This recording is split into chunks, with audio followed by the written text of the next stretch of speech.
we have said three level of governments, right? Government, sorry. So the last level that you said, it is on a municipal level. Correct. So now corporator is not get assigned. IAS people are getting assigned. So here is the deal. Corporation elections are supposed to be conducted every 5 years. Just like the central government and the state government. Yeah. Constitutionally, the constitution makes it very clear. There is no municipality that can exist without an elected council of corporators for a period of more than 6 months. But in Bengaluru, we've had a case where for almost about 4.5 years, we've not had an election. The election is overdue by 4.5 years. In fact, the last time the election happened was in 2015.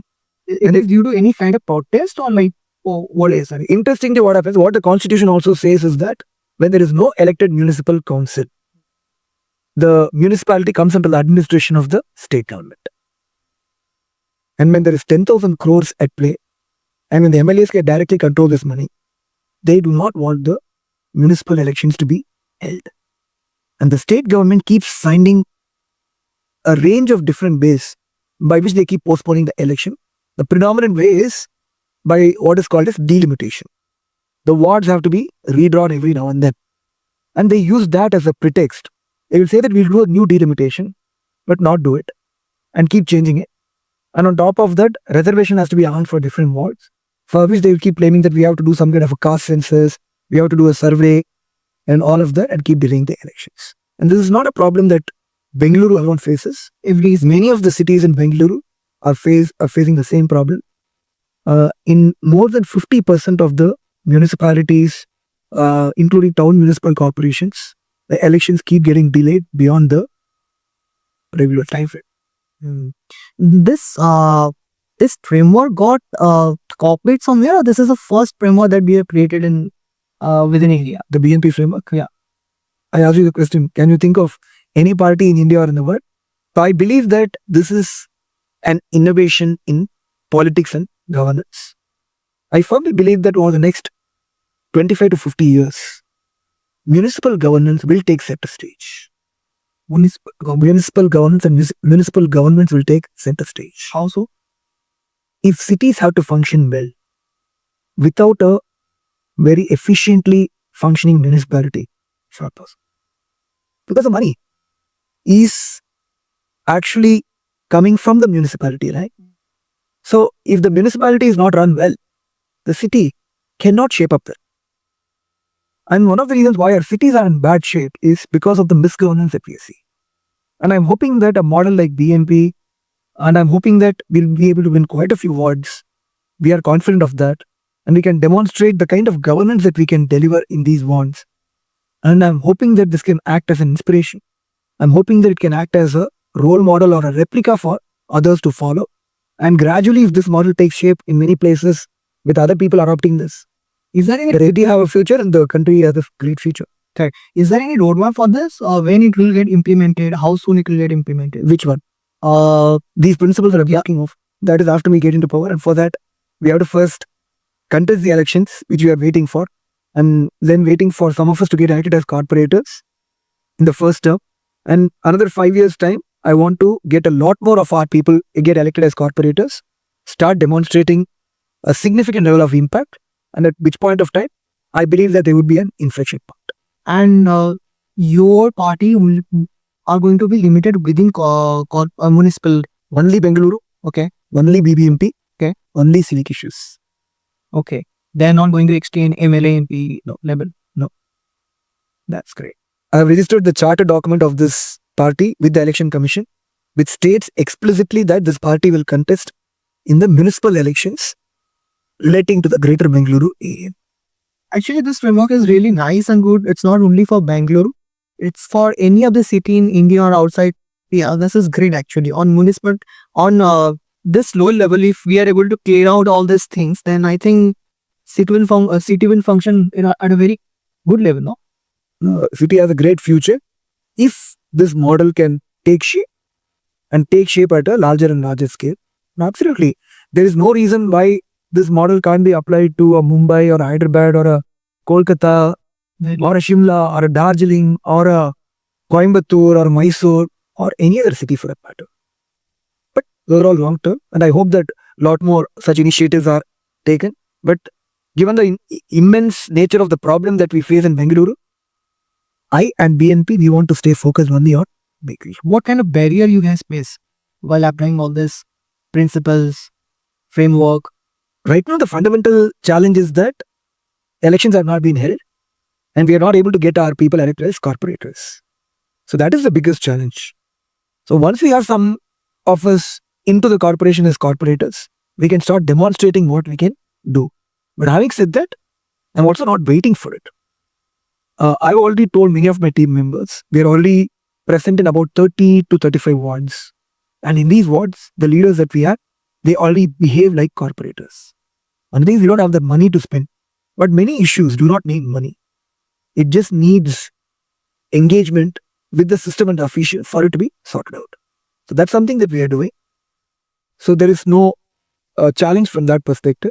But if you have to bring about larger scale change, every ward over a 5-year period gets a budget of anywhere from 100 to 200 crores.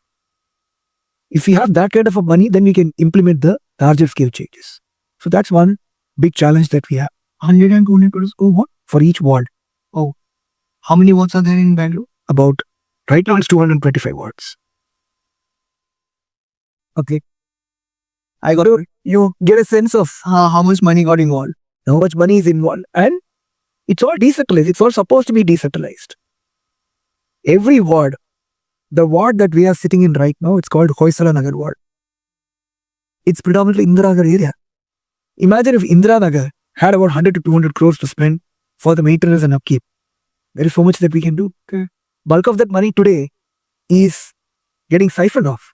And then you're not able to see the actual impact on the ground. But imagine if there is a set of committed citizens, competent citizens, citizens with integrity who are able to get in and spend this money in a proper way. Where that money is going, right? Where do you think the money is going? I mean, I want to understand because I see any of the road in Bangalore, it will get completed, let's say today. After 3-4 days, again they will start digging it. I don't know for what reason. Even if they don't dig it. Huh. Here is an interesting thing. I remember about, I think the previous Lok Sabha, or I think last in the just concluded Lok Sabha elections, or I think the Prime Minister came to Bengaluru before the assembly elections last year. Okay. There was a road that was specifically laid for his visit. And the third day after he left, it cracked. A road was designed to last for exactly 3 days. We have that level of sophistication available with our engineers. Forget about digging up. The roads can't last for more than 3 months. One bout of rain, it collapses. Which part of that area? This was somewhere in the South Bangalore area, near Basavangudi, I think. It came in the news. That's why I read it too. And it created a whole set of memes at that time. But that's just an example. You look at the whole set of roads that are there. Most of the roads do not last for more than 3 months. One spell of rain, they're just destroyed. In generally, a road, how many years or how many months it should last? I would think that at the minimum 10 years. In fact, I would say at least 15 to 20 years. So the minimum you are saying 10 years. 15 to 20 also possible. 15 to 20 also possible. But it is not lasting for 3 months. Correct. Why is that? Somewhere I saw a Hindi movie. A contractor said, I don't care about the country. If I want to get rich, then I have to make this road again and again so that I can get rich. Yeah. Absolutely. In fact, we also thought at times that it is probably a mistake, but the roads are dug up and the roads last for 3 months for a reason. Every year, that's what gives the commission to the politicians. So here's a simple math for you. Let's assume that a kilometer of road costs 1 crore to construct properly. Let's say that there's a contractor who has gotten the project. So here is the math. First, to get the project, he has to pay 40% to the politician. Let's say the cost is 100 rupees. Let's take it as 100 rupees. You have to pay 40 rupees to or get the project awarded to you. And interestingly, you need to pay another 15% to actually get the money released on time. If you want the money on time. Okay. 55% gone just to pay a bribe. And even with that, the project typically takes about a year or two, which means you are investing your money and that incurs interest. Let's say that's another 10 to 15%. Then you have to make your profit of about 10 to 15%. Okay, it is near about 85%. 80% at least one. So now, a project which needs 100 rupees, or let's say 90 rupees, assuming that he has to make his profit of 10, project into which 90 rupees should have gone in. If 20 rupees goes in, can you do a good job with that? Of course not, but the way they are doing with the 20 rupees, that is also remarkable, because They will do some items of thing. The road is supposed to have 3 layers. It has to follow some norms. You don't follow any of those. There are no inspection or something like that. There are inspections that happen. That's also stage managed. So it's a very convoluted system they have built. But there's a lot of collusion that happens among these people, and the loot is shared among many people in the system. That's something that we have to fight. But that's the reason why, despite so much of money going in, which means imagine, if there's 10,000 crores available for your city, 2,000 crores goes into doing shoddy job, which you have to keep doing again and again. How can the city develop?